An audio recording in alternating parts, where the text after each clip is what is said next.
welcome to my channel. In today's video I'm going to be talking all about how I chose my wedding venue, and I just want to share some of the little hints and tips that I picked up along the way. I really hope that this video will be useful for anybody who's just got engaged and is starting to dip the toe in the water of finding my perfect venue, if you don't already have somewhere in mind right now.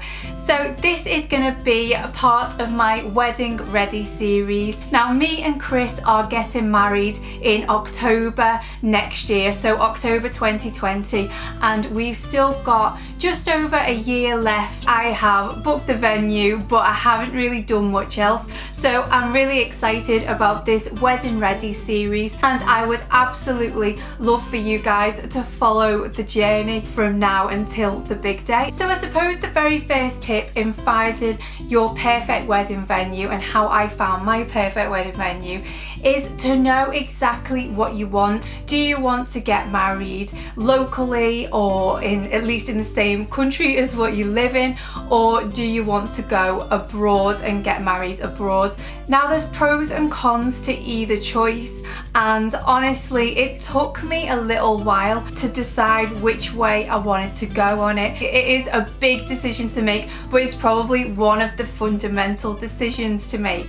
So me and Chris decided that we wanted to stay pretty local. Our wedding venue is around about a 40-minute drive from our house, so it's really easy to get to. If you are getting married abroad or much further afield, it's probably a little bit more difficult to scope out venues and to get a real feel for them. I know that I can go to the venue that we're getting married at pretty much any time. If I make an appointment, I can just get in the car and drive to it. And also there are events in the venue that we are getting married in where they have like an open evening, and even people who have already booked their wedding in that venue are welcome to come to the open evening, and the whole room and venue is dressed for a wedding, and it gives you a really good idea of what the venue will look like and what you can do with that space. So that is one thing that I would say is a definite benefit in terms of getting married a little bit closer to home. Now if we were getting married abroad, you might be able to go out and scope a few venues and choose a venue, but from then on in, unless you go over again within the time that you're planning your wedding, it's going to be quite hard because it's going to be all done via email. And I'm not saying that that's not something that will work out, but I just really like the fact that the venue is so close, so it's definitely worth bearing in mind.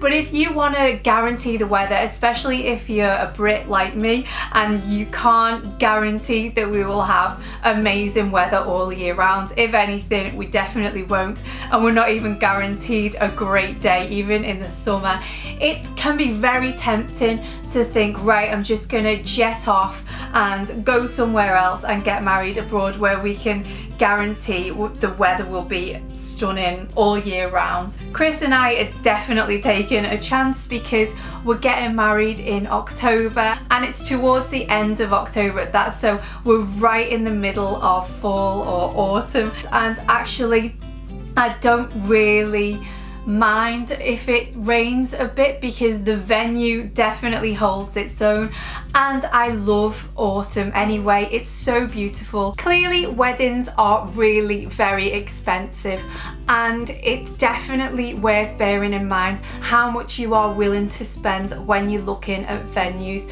Now I had a rough idea in my head of how much I wanted to spend, or how much I definitely didn't want to exceed, and Chris and I ended up looking at a couple of venues, one of which was like a big barn, and it was stunning, but it didn't quite meet our criteria. And then we went to look at this venue and fell in love with it because it ticked every single box, and I will absolutely explain what boxes it ticked a little bit further into this video, but it's definitely worth negotiating and making sure that you iron out any kind of charges and costs well in advance.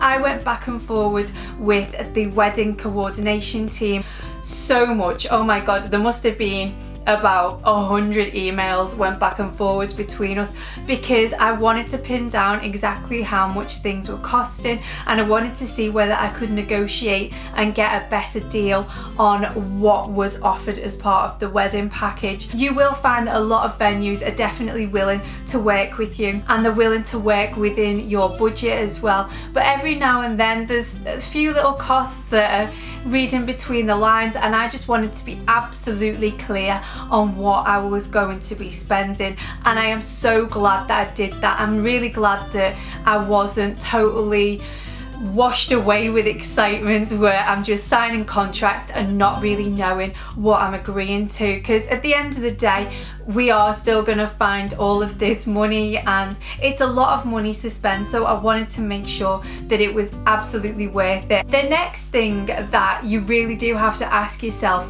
is, what is your style? I mean, for me, I love like the bohemian, but then I also love a bit of grandeur as well. So the venue that I've opted for is actually like a stately home. I think it was built in the 17th century. Just let me check that.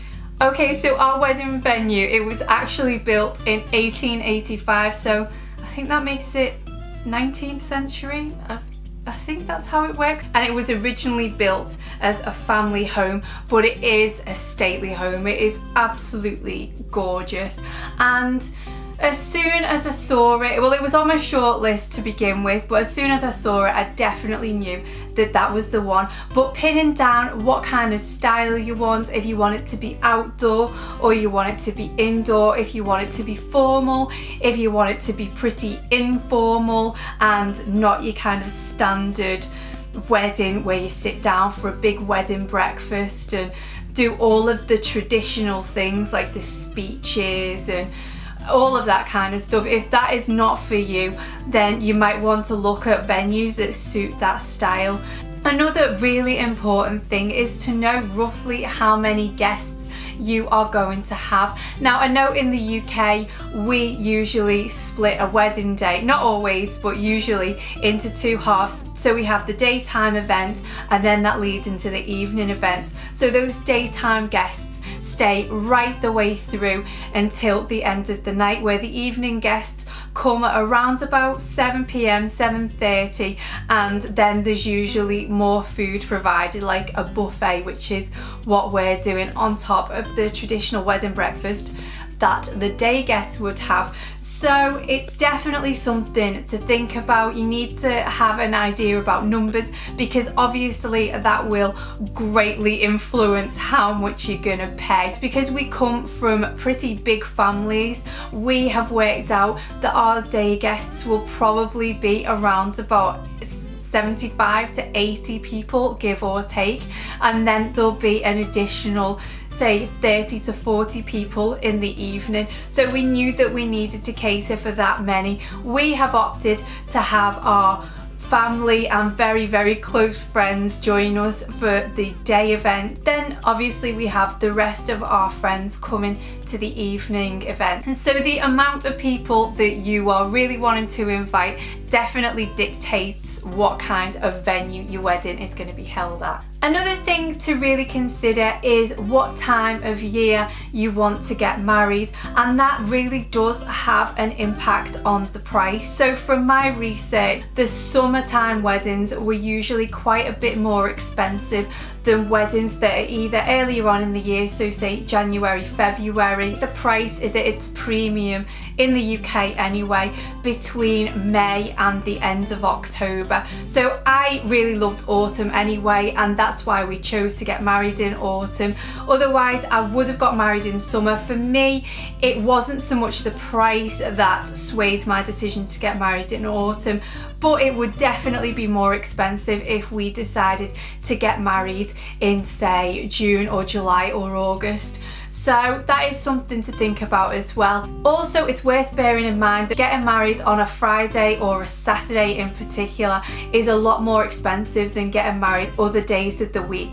Now, we've decided to get married on a Sunday, which for me is absolutely fine, and it did work out a little bit more cost effective than it would have been getting married the day before, so getting married on a Saturday. A lot of our relatives and some of our friends are actually teachers, and we do have children in the wedding party as well, so we wanted to make sure that as many people could come to the wedding as possible, and we knew that doing it on a Sunday within the school term time might be problematic for people, so we decided to move the wedding from the beginning of October. We were originally looking at around about the 9th of October, right the way through towards the end of October when the school holidays fall, but we've done what we can to make sure that that's not impacted and that people can just chill and not have to be in work the next day. And then anybody who's not a teacher like myself and like a lot of other people who are coming to the wedding, they can just book the next day holiday if they wanted to. Otherwise, it's totally up to them, but we wanted to give people as much flexibility because we had decided to get married on a Sunday.